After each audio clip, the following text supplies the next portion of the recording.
जंतर मंतर की वो तस्वीरें दिखाऊंगी जिसे देखकर ये समझ में आ जाएगा कि कोई भी तानाशाह आ जाए, कोई संवैधानिक संस्थाओं का दमन करने वाला बादशाह आ जाए, जब तक बाबा साहेब का संविधान जिंदा है तब तक देश की मालिक जनता ही रहेगी। ये जंतर मंतर है और ये देश की जंतर मंतर से छात्रों ने कहा कि सरकार ने अगर शिक्षा मंत्री का इस्तीफा नहीं लिया तो वो संसद घेरेंगे। छात्र संसद घेरने निकल पड़े। जंतर मंतर पर हमारी साथी ज्योति मौजूद थी, उनकी रिपोर्ट का एक हिस्सा दिखाती है। ये तब दे रहा होगा जो बैरिकेड लगाए गए थे, उन बैरिकेड को ऐसे बिछा दिया गया है कि मानो ये कोई चादर है। और दूसरी तरफ देखिए उस रोड पर भी, ये वो रोड है संसद मार्ग की ओर की, ये रोड है जिस और पर ये लोग जाते हैं। लेकिन देखिए नज़ारा देखिए,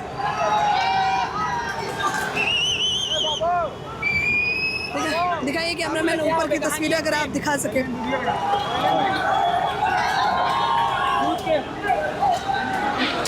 देखिए ये बैरिकेड बाकायदा गिरा दिया गया है। ये अब हम जंतर मंतर पहुंच चुके हैं, ये बैरिकेड गिरा दिया गया, अंदर नहीं पहुंच पाएंगे। ये टाल स्टाइल के ऊपर लाठियां चलाते हुए दिखाई दे रही है। पुलिस सिर्फ लाठियां ही नहीं चला रही थी, पत्थर भी फेंक रही थी, गोले भी चला रही थी।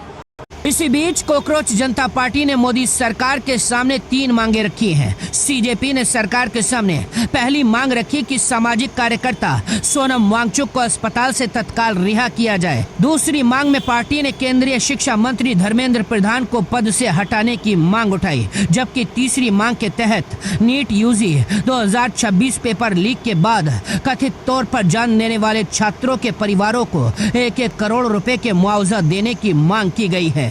आधी रात में फिर शुरू हुआ आंदोलन। जंतर मंतर पर उतरे हजारों प्रदर्शनकारी। भूख हड़ताल पर अड़े सोनम वांगचुक। अभिजीत दीपके ने सरकार के सामने रखी 3 नई शर्तें। उड़ी सरकार की नींद। पुलिस के एक्शन पर उठे सवाल। एक गलती से जंतर मंतर पर हुआ बवाल। छात्रों का जनसैलाब देखकर सरकार ने लिया फैसला।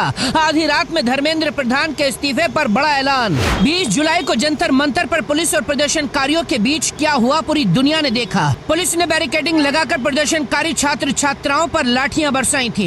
आंसू गैस के गोलों से पूरा जंतर मंतर धुआं कर दिया था। इसके बाद छात्रों ने भी तोड़फोड़ की थी। अंत में उस स्टेज को भी उखाड़ दिया था जिसमें बैठकर अभिजीत दीपके ने 1 महीने तक इस प्रोटेस्ट का नेतृत्व किया था। उसी स्टेज को उखाड़ने के बाद ऐलान किया गया था कोकरोच जनता पार्टी के प्रदर्शन का अंत हो चुका है। पूरे देश की मीडिया ने रात होते ही ऐलान कर दिया था ये प्रदर्शन खत्म हो चुका है। लेकिन